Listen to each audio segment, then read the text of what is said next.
What's up, guys? This is Coach Grant with First Down Training, and today we're going to be comparing and contrasting Bryce Young and Stroud's throwing mechanics. So I hope this video helps you guys out. I hope it could teach you a few new things. But also, fellas, if you are a quarterback or a wide receiver and would like to train with us this offseason, we are going to be traveling out to 6 more states across the country for 2-day-long QB and wide receiver training camps. Next up, we will be coming out to Cleveland, Ohio, and Austin, Texas. Those camps are sold out, but then we'll be heading out to Seattle, Newark, New Jersey, Denver, and Los Angeles. If you guys want some more information on how you can sign up and train with us, check out that very first link in the description below. We'd love to get you out to one of our off-season camps, fellas.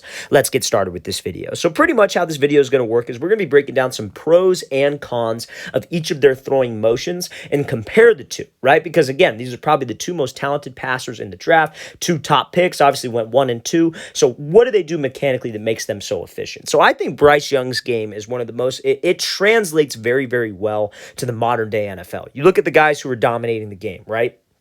Patrick Mahomes, Josh Allen, Aaron Rodgers when he's on point. And what are all those guys very, very good at? They're very good at extending the play. And I'm not saying like a Lamar Jackson extend the play where they go run the ball for 40 yards. I'm saying buying time in the pocket, staying in an efficient position to be able to get the ball out of their hands from any platform. Their feet are set to the left, they're able to throw to the right. Their feet are set to the right, they're able to come back and throw to the left. And that comes from having an efficient mechanical sequence, which is what I want to talk about today. So when Bryce Young throws this ball, this is like a deep over route to the like opposite hash, feet are not set, completely off platform. You have to have good mechanics to be able to make a throw like this. And your throwing mechanics come from something called your throwing sequence. That's what every quarterback should try to strive for when trying to improve their motion, velocity, and efficiency. And that comes down to their throwing sequence. So Bryce Young has a very, very good throwing sequence. In the next example of Stroud, we're going to show a little bit of a flawed throwing sequence and what that looks like and what you guys want to avoid. And then we're going to talk about how Stroud actually improved his throwing sequence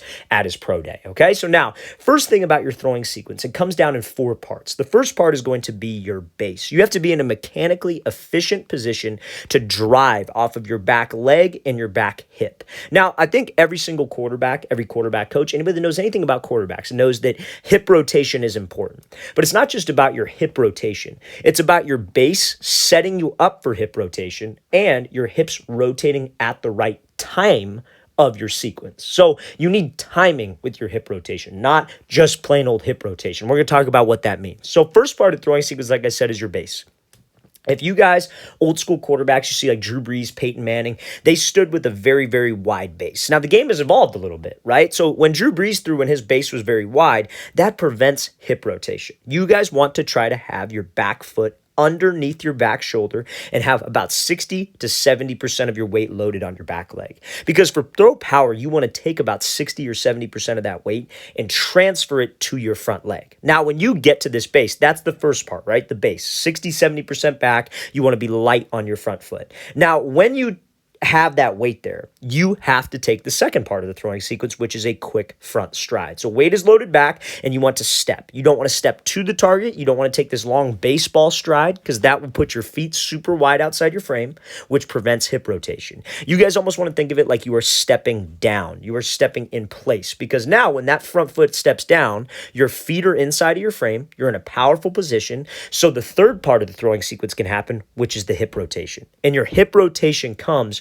from you transferring weight from your back quad to your front quad. You almost want to think of it like you go from quad to quad. That was what will cause that back hip to drive through and that front hip to open up. So that's the third part. So remember, first part of the base or first part of the sequence is the base. Second part is going to be the short stride. So we're in a position to rotate. Third part is the hip rotation. Fourth part is the ball and the shoulders trailing behind the hips. What do I mean by that? I mean your back hip is coming through before the ball does. So again, why is all this important? Because I just mentioned that, a guy like Drew Brees who has a really wide base. A lot of old school quarterback coaches teach the really wide base. Why is it important to have this sequence? Why not just focus on getting the ball there? Because we want not only accuracy, velocity, we want sustainable accuracy and velocity. And if you guys don't have this correct throwing sequence, you're not able to throw with your legs, your hips, you're not able to rotate and generate torque, which is what comes from this throwing sequence, which is how we get more power. You put a lot of stress on your elbow and your shoulder when you throw. And That's why so many young quarterbacks struggle with arm pain. You see arm injuries are going up at a higher rate because people are not focused on mechanics. So to recap, you need to make sure that we have a good base, we have a short stride, and the hips go through. Now, you heard me mention the timing of the hip rotation. So the timing of the hip rotation is what? It happens after the foot strike, obviously. You don't want the hips to rotate the same time the foot gets down. Your foot strike happens, then the hips rotate. But they go through before what? The shoulder and the ball. So when you guys get to the first part of your throwing sequence, which is the base, and then when you take a step, which is the second part, those shoulders have to rotate back. They call that hip and shoulder dissociation. So that shoulder rotation where you take the ball back is only possible if you have weight loaded onto your back leg. A lot of quarterbacks are very front leg heavy. They'll stand, they have a wide base, their weight's kind of distributed forward, which is what we're going to see with Stroud in a second, and that prevents your shoulders from rotating back, so those hips are delayed. Remember, it's not just about rotating in your hips, it's about the timing of the hip rotation to take that pressure off the arm. And I'm going to explain that in a second here with this example from Stroud. So let's play this full speed one time. So this is a perfect example of a correct throwing sequence from Bryce Young. So let's look at this example here from CJ Stroud. So I'm going to play this clip full speed. Obviously, right off the bat, what do you see? You see his back leg a little wide, so back foot is outside the frame. And what does that do to his body weight? His body weight is shifted to the front side of his frame. And these were some throws, or like these were some problems that he had for the most part. Like there's not a whole lot of problems with this film. I'm going to tell you that right now. He's the second overall pick. But anytime that he missed a throw, I felt was usually due to an improper base. His weight was forward. He was missing high and missing low. And we're going to talk about why this will lead to that. So let's play this full speed. Watch what happens. Remember, it's not just about hip rotation. It's about the timing of the hip rotation.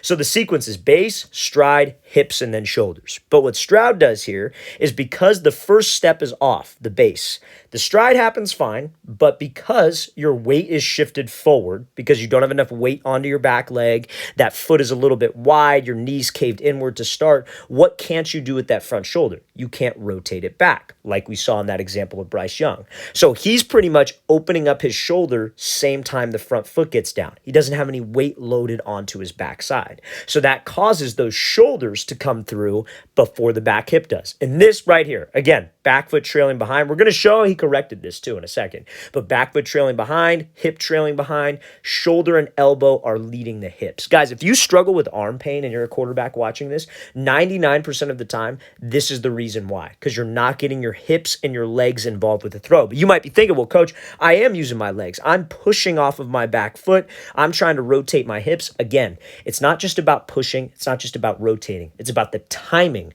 of the rotation in your throwing sequence. You got to think about it like a baseball hitter. You're in the batter's box. Baseball players, when they're hitting, and quarterbacks generate power the exact same way. They have to separate their shoulders and their hips, and it's about generating torque. So when you're in the batter's box, you have the bat loaded back here, and what brings the bat through? Your back hip. But if you're in your stance, you're in your batter's stance, and you have all your weight loaded onto your front side, are you going to be able to get the bat back? No, the bat's just going to shoot through before the hips do. You're not going to get any torque on the hit.